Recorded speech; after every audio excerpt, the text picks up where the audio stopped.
Welcome back to current affair circle. तो दोस्तों आज है 2 मई। तो 2 मई के जितने भी इम्पोर्टेंट क्वेश्चन होने वाले हैं करंट अफेयर्स के, आज की इस वीडियो में हम डिस्कस करेंगे। कृपया वीडियो को लास्ट तक देखें बिना स्किप किए, और हर क्वेश्चन से रिलेटेड मैं इम्पोर्टेंट फैक्ट भी साथ में डिस्कस करूँगा, तो आप वीडियो को पूरा देखें। चलिए शुरू करते हैं।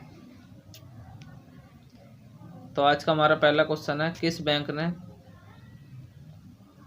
खुदरा व्यापारी को बैंकिंग सेवा प्रदान करने के लिए digital platform merchant stack launch किया है? किस बैंक द्वारा यह मर्चेंट स्टेक लॉन्च किया गया है? तो मर्चेंट स्टेक लॉन्च करने वाला आईसीआईसीआई बैंक, जिसने जो कितने भी खुदरा व्यापारी हैं उनकी बैंकिंग सेवा प्राप्त करवाने के लिए मर्चेंट स्टेक लॉन्च किया है, आईसीआईसीआई बैंक। अब इसके एक्सप्लेनेशन की बात करें तो भारत के प्रमुख निजी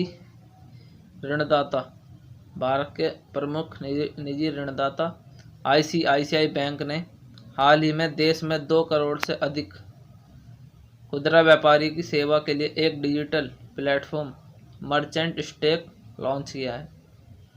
यहाँ 2 करोड़ से भी अधिक लोगों को इस सेवा का लाभ मिलेगा, जिसके अंदर आईसीआईसीआई बैंक छोटे व्यापारी को एक ऋण देगी, यानी कि लोन देगी।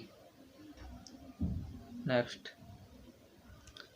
हाल ही में भारतीय नौसेना ने भारत में ऑक्सीजन से भरे कंटेनर की शिपमेंट के लिए ऑपरेशन समुद्र सेतु सेकंड लॉन्च किया। ऑपरेशन समुद्र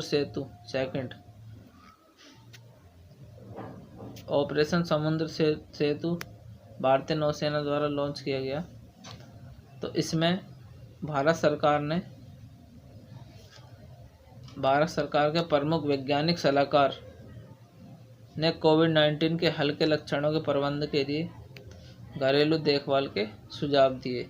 और ऑपरेशन समुद्र सेतु भारतीय नौसेना द्वारा भारत में जितने भी ऑक्सीजन प्लांट के कंटेनरों की शिपमेंट है, एक स्थान से दूसरे स्थान पर पहुंचाने के लिए इस ऑपरेशन को सुचारू रूप से लॉन्च किया गया। इसको कहेंगे ऑपरेशन समुद्र सेतु सेकंड। नेक्स्ट, दादूदान गढ़वी साहित्य के क्षेत्र में 2021 में पद्मश्री प्राप्तकर्ता जिनका हाल ही में निधन हो गया, वह किस क्षेत्र से संबंधित थे? तो दादूराम गढ़वी की बात करें तो वे साहित्य क्षेत्र से जुड़े हुए थे, जिन्हें पद्मश्री से नवाजा जा चुका है।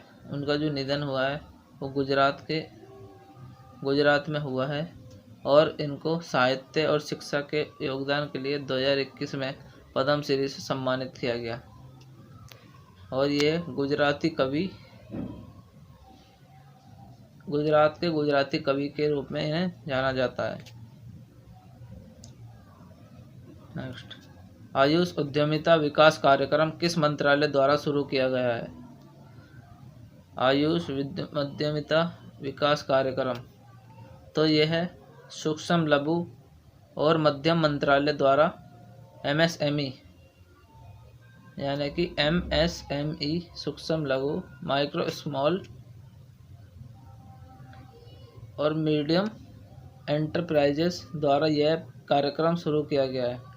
अब इस कार्यक्रम के एक्चुएशन की बात करें तो ये नितिन गडकरी ने आयुर्वेद चिकित्सा संबंधित जितने भी हमारे क्षेत्र हैं उनको बढ़ावा देने के लिए एमएसएमई द्वारा आयुष उद्यमिता विकास कार्यक्रम शुरू किया है।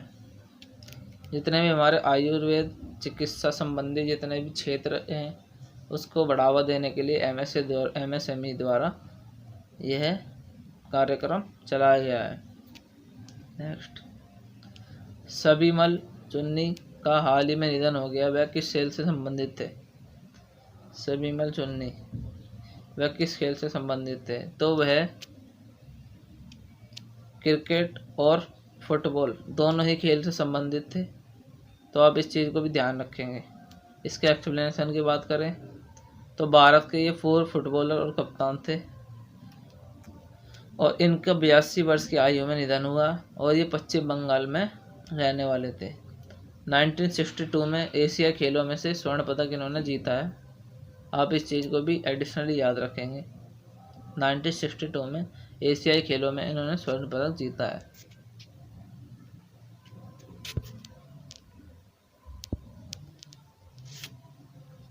नेक्स्ट, अंतर्राष्ट्रीय श्रम दिवस कब मनाया जाता है? International labour day. When was international labour day celebrate? तो यह हर साल 1 मई को मनाया जाता है। 1 मई को क्यों मनाया जाता है? तो हर साल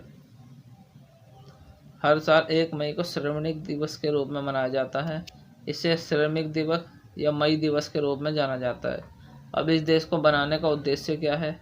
तो जो दुनिया भर में श्रमिकों को श्रद्धांजलि के रूप में कई दिन अवकाश रखा जाता है, यानी कि जितने भी श्रमिक हैं उनका शोषण हो रहा है कहीं पर, या कुछ उनको दिक्कत या परेशानी हुई है काम के दौरान, तो उनके शोषण को और उनके श्रद्धांजलि के रूप में कई देशों में इसका अवकाश रखा जाता है और ये हर साल 1 मई को श्रमिक रोग के दिवस में मनाया जाता है। नेक्स्ट, हाल ही में किस राज्य सरकार ने चावल को जीआई टैग मिला है? किस राज्य सरकार को चावल को जीआई टैग मिला है? तो यह मणिपुर के चावल को जीआई टैग मिला है। मणिपुर की बात करें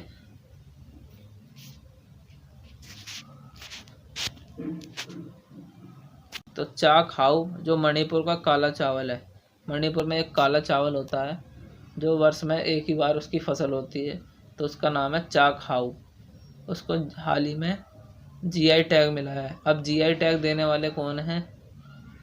तो यह उन उत्पादों पर प्रयोग पर दिए जाने वाले एक संकेत है जिसमें गुण और प्रतिष्ठा दोनों होती है, यानी कि जिसमें गुण और कई प्रकार की औषधि, यानी कि उसमें गुण और उसका यूज हम अच्छे लेवल पर कर सकें, तो यह एक भौगोलिक संकेत है, यानी कि एक जीआई टैग एक भौगोलिक संकेत है।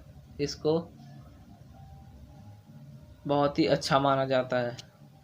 अब विशेष सुगंध से भरपूर ये चावल है, खीर और चावल की तरह से पकाते हैं। तो आप ध्यान रखेंगे मणिपुर का जो काला चावल है उसे जीआई टैग मिला है। मणिपुर के कैपिटल की बात करें तो इम्फाल होगी। नेक्स्ट, हाल ही में किस राज्य ने कोविड-19 को मारने के लिए माइक्रोवेव स्टेरिलाइजर अतुल्य विकसित किया है? कोविड-19 को मारने के लिए माइक्रोवेव स्टेरिलाइजर अतुल्य विकसित किस राज्य सरकार द्वारा किया गया है?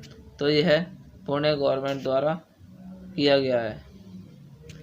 अभी इसके बारे में बात करें तो यह रक्षा मंत्रालय ने घोषणा की है कि ये 50 सेकंड में कोविड-19 के वायरस को मार सकता है। 50 सेकंड में कोविड-19 के वायरस को ख़त्म कर सकता है। और यह पुणे की आईआईटी ने इसे बनाया है। पुणे की आईआईटी द्वारा यह बनाया गया है। आप इस चीज़ को भी ध्यान रखेंगे। नेक्स्ट, तो आज के लिए बस इतना ही। सेशन अच्छा लगा हो तो एक बार सेशन को लाइक ज़रूर कर देंगे, अपने दोस्तों के साथ शेयर कर देंगे और चैनल पर नए हो तो चैनल को सब्सक्राइब करना ना भूलें, ताकि इसी तरह से मैं आपके लिए नई लेटेस्ट वीडियो ला सकूं। इससे मेरा मोटिवेशन बना रहता है। जाते जाते चैनल को सब्सक्राइब करके ज़रूर जाना। चलिए मिलते हैं किसी नए टॉपिक के साथ अगली वीडियो में। जब तक के लिए जय हिंद।